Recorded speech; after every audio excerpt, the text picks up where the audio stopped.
What's going on? You know who it is. You know what it is. All right, you guys, peep gang. First of all, this your boy, Tail Biz. I'm on my way to work. I got to be careful how I record these videos because they have this new rule in California, the no-touch rule. Like, basically, if you get caught even fiddling with your phone, you can end up getting a ticket. Fines and all that stuff, points on your license and all that kind of stuff. So I guess you could say it's a zero tolerance rule, but nevertheless, I thought I'd do some videos, talk some NBA. To me, as far as the NBA goes, I do think that this was a good series between OKC and the Pacers. It had a great storyline.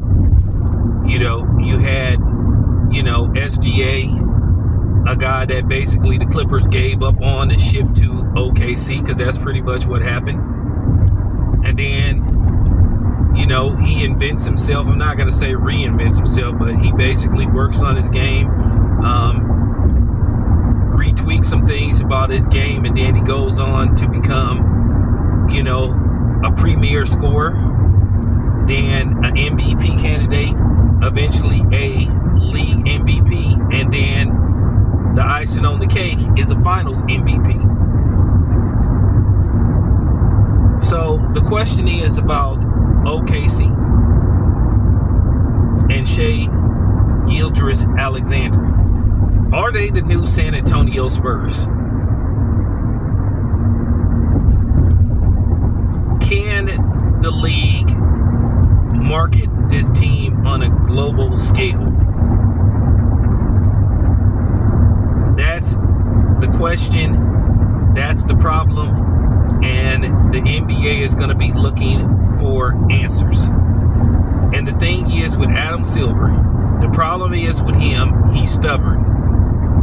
He doesn't want to admit that the NBA needs some fixing. I mean, it's easy fixing, but it needs some fixing. I saw some good fundamental basketball. I really did. I saw good defense.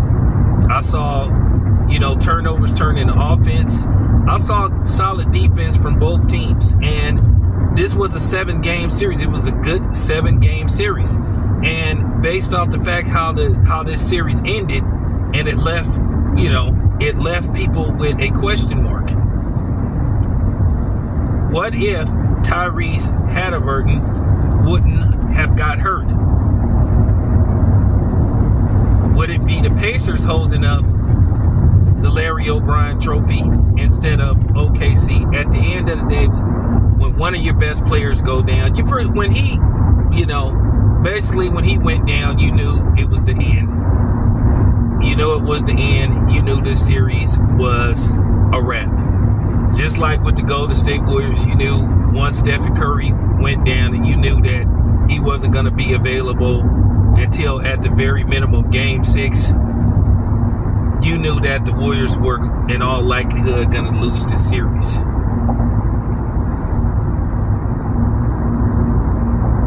So the new question remains. As far as OKC goes, can they become a franchise? Well, only time will tell. I can't sit up here and say yes or no at this time. But if I was a gambling man, I would say I saw some kinks in this series as well as where I saw some good points.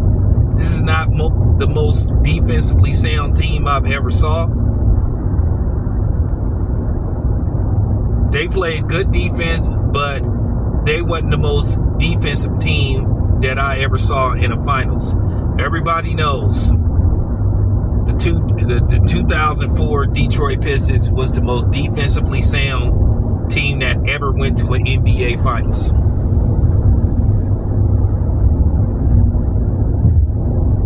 And keep in mind, they took the Spurs to a Game 7. I think if they would have tried to maybe find a little bit more offense in the offseason, I think you could talk about that team repeating. But at the end of the day, I think that's one of the greatest defensively sound teams I ever saw play in the finals. So once again, the question remains, can you sell this team to fans on a global scale? Can you have people on a global scale talking about OKC? I gotta say this again, I'm gonna do a separate video about SGA, because I do see some resemblance to the San Antonio Spurs, but I do think that those San Antonio Spurs teams were a little bit better. Because at the end of the day, yes, they have an SGA, but the Spurs had Tim Duncan. Tim Duncan met all expectations. He lived up to the hype in every way, shape, or form. Would I say if I had ever saw a player who was a can't miss going into a draft, Tim Duncan was one of them. And to be honest with you, Kevin Durant, we all know, should have been the #1 overall pick. Over Odin, whatever his name is. That just goes to show you how irrelevant he is now. So that's the question. Will people start following this upstart, up and coming OKC team? Or it'll just be one of these things, even if they are competitive for the next 5 or 6 years, will people watch them play in the finals, compete for championships? Well, we'll have to see. Anyway, this your boy Town. I'm out.